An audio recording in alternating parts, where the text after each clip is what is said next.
Les émotions sont comme les couleurs d'un tableau infini, une palette vibrante qui colore chaque instant de notre existence. Elles sont le langage silencieux de l'âme, des vagues qui traversent notre être, tantôt douces comme une caresse, tantôt violentes comme une tempête.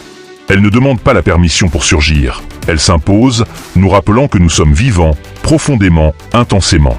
La joie, par exemple, est une lumière dorée qui inonde tout sur son passage.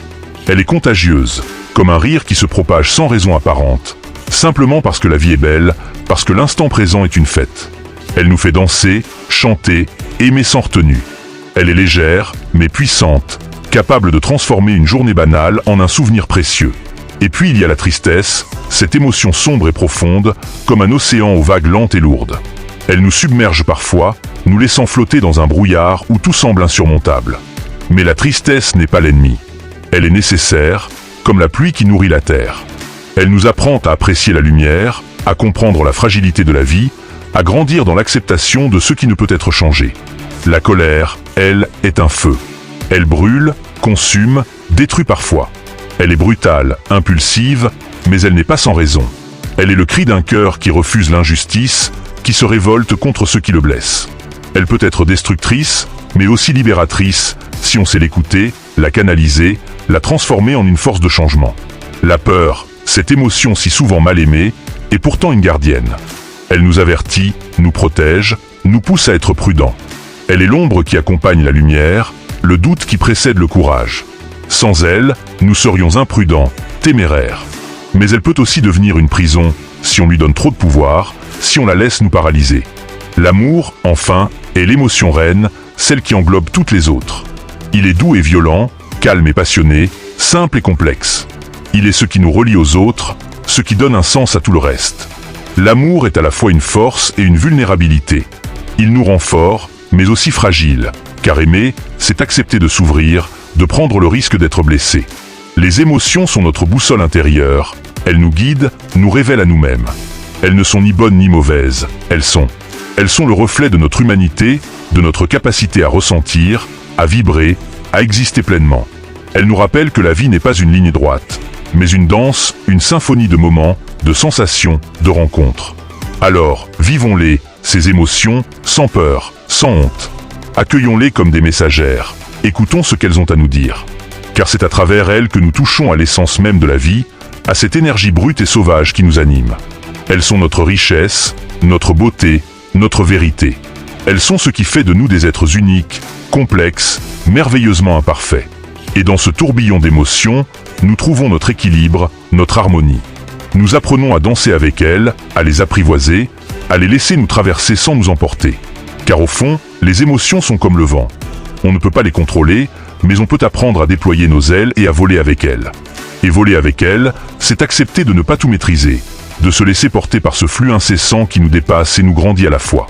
Les émotions sont comme les saisons de l'âme. Elles passent, se transforment, reviennent, et chacune a sa raison d'être. Elles tissent la trame de notre histoire, une histoire qui n'est jamais linéaire, mais riche de contrastes, de nuances, de surprises.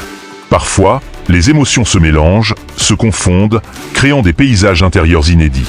La joie et la tristesse peuvent coexister, comme un soleil voilé par quelques nuages. On rit aux éclats tout en sentant une larme glisser sur sa joue, parce que la vie est à la fois douce et cruelle, lumineuse et sombre. Ces moments de paradoxe nous rappellent que nous sommes des êtres complexes, capables de ressentir mille choses à la fois, sans avoir besoin de choisir.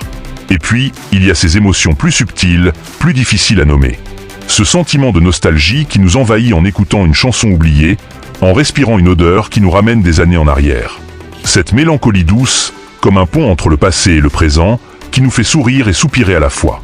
Ou encore cette sérénité, si rare et si précieuse, qui nous enveloppe lorsque nous sommes en paix avec nous-mêmes, lorsque nous sentons que tout est à sa place, même si ce n'est que pour un instant.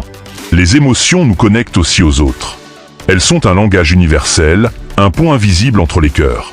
Un regard, un sourire, une larme peuvent en dire plus que des mots. Elles nous rappellent que nous ne sommes pas seuls, que nous partageons cette expérience humaine, avec ses hauts et ses bas, ses rires et ses larmes. Elles nous rendent empathiques, capables de ressentir la douleur de l'autre, de partager sa joie, de vibrer à l'unisson. Mais les émotions ne sont pas toujours faciles à vivre. Parfois, elles nous submergent, nous laissant démunis, comme un navire pris dans une tempête. La peur peut nous paralyser, la colère nous aveugler, la tristesse nous engloutir. Dans ces moments, il est tentant de vouloir les fuir, de les refouler, de les ignorer. Mais les émotions refusées ne disparaissent pas. Elles s'accumulent, s'enfoncent dans les profondeurs de notre être, attendant patiemment le moment de ressurgir, souvent avec plus de force. Alors, comment vivre avec elles? Comment apprivoiser ces forces intérieures qui semblent parfois nous échapper? Peut-être en apprenant à les accueillir, à les écouter, à les comprendre. Chaque émotion a un message à nous transmettre, une leçon à nous enseigner. La peur nous invite à la prudence, la colère à la justice, la tristesse à l'acceptation, la joie à la gratitude. En les écoutant, nous apprenons à mieux nous connaître, à mieux naviguer dans les eaux parfois tumultueuses de notre vie. Et puis, il y a l'art. L'art sous toutes ses formes. La musique, la peinture, la danse, l'écriture. L'art est un exutoire, un moyen de donner forme à nos émotions, de les exprimer, de les transcender. Combien de chansons ont été écrites dans la douleur? Combien de tableaux ont été peints dans la joie? Combien de danses ont été créées dans la passion? L'art nous permet de transformer nos émotions en quelque chose de beau, de puissant, de durable. Enfin, il y a l'amour, toujours l'amour. L'amour est à la fois la source et le aboutissement de toutes les émotions. Il est ce qui nous pousse à vivre, à créer, à donner, à pardonner. Il est ce qui nous rend vulnérables, mais aussi incroyablement forts. L'amour nous apprend à accepter nos émotions, à les embrasser, à les célébrer, car elles sont le reflet de notre capacité à aimer, à ressentir, à exister pleinement. Alors, continuons à vivre avec nos émotions, à les laisser nous traverser, nous transformer, nous élever. Continuons à danser avec elles, à rire, à pleurer, à aimer. Car c'est dans ce tourbillon, dans cette symphonie de sensations, que nous trouvons la véritable essence de la vie.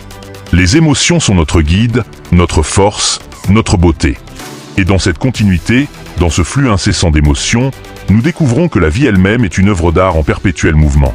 Chaque émotion est une note, un coup de pinceau, un pas de danse dans cette création infinie. Nous sommes à la fois l'artiste et la toile, le musicien et la mélodie, le danseur et la chorégraphie. Nous ne cessons jamais d'évoluer, de grandir, de nous redéfinir à travers ce que nous ressentons. Parfois, les émotions nous surprennent, comme un éclair dans un ciel serein. Une joie soudaine face à un petit détail insignifiant. Le chant d'un oiseau, le sourire d'un inconnu, la chaleur du soleil sur notre peau. Ou bien une tristesse inexplicable qui nous tombe dessus sans prévenir. Comme si notre cœur avait décidé de pleurer pour des raisons que notre esprit ne comprend pas encore. Ces moments nous rappellent que nous ne sommes pas entièrement maîtres de nous-mêmes, que nous sommes traversés par des forces plus grandes que nous, des forces qui nous relient à l'univers, à l'invisible, à l'inexplicable. Et puis, il y a ces émotions profondes, celles qui s'installent en nous comme des racines, qui façonnent notre être, notre identité. La gratitude, par exemple, cette émotion douce et puissante qui nous fait réaliser la beauté de ce que nous avons, de ce que nous sommes. La gratitude nous apprend à voir la lumière même dans l'obscurité, à trouver des raisons de sourire même lorsque tout semble sombre. Elle est un antidote à la peur, à la colère, à la tristesse, car elle nous rappelle que la vie, malgré ses défis, est un cadeau précieux. Ou encore l'émerveillement, cette émotion qui nous fait sentir petits et grands à la fois. Devant un ciel étoilé, devant l'immensité de l'océan, devant la naissance d'un enfant, nous sentons notre place dans l'univers, à la fois insignifiante et essentielle. L'émerveillement nous reconnecte à la magie de l'existence, à cette sensation que tout est possible, que tout est mystère, que tout est beauté.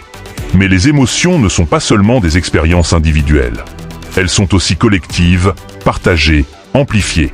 Une foule qui vibre à l'unisson lors d'un concert, une nation qui pleure une perte commune, une communauté qui célèbre une victoire partagée. Les émotions nous rappellent que nous sommes liés, que nous faisons partie de quelque chose de plus grand, que nous sommes des gouttes dans l'océan de l'humanité. Et dans ce partage, dans cette connexion, nous trouvons du réconfort, de la force, de l'espoir. Nous réalisons que nous ne sommes pas seuls à ressentir, à souffrir, à aimer, à espérer. Nous apprenons que nos émotions, aussi intenses soient-elles, sont universelles. Elles nous rapprochent des autres, elles nous rendent humains. Alors, continuons à embrasser nos émotions, à les vivre pleinement, sans retenue, sans peur. Continuons à les explorer, à les comprendre, à les transformer. Car elles sont le cœur battant de notre existence, le souffle qui anime notre être. Elles sont notre force et notre fragilité, notre lumière et notre obscurité, notre passé et notre avenir. Et dans cette danse infinie, dans ce voyage émotionnel, nous découvrons que la vie n'est pas seulement à vivre, mais à ressentir. À ressentir profondément, intensément, passionnément. Car c'est dans ce ressenti que nous trouvons notre vérité, notre essence, notre liberté. Les émotions sont notre boussole, notre guide, notre étoile. Elle nous montre le chemin, même lorsque la nuit est sombre, même lorsque le chemin est incertain. Alors, continuons. Continuons à sentir, à vibrer, à aimer. Continuons à être vivants, pleinement, intensément, merveilleusement. Car c'est dans cette continuité que nous trouvons le sens, la beauté, la magie de la vie.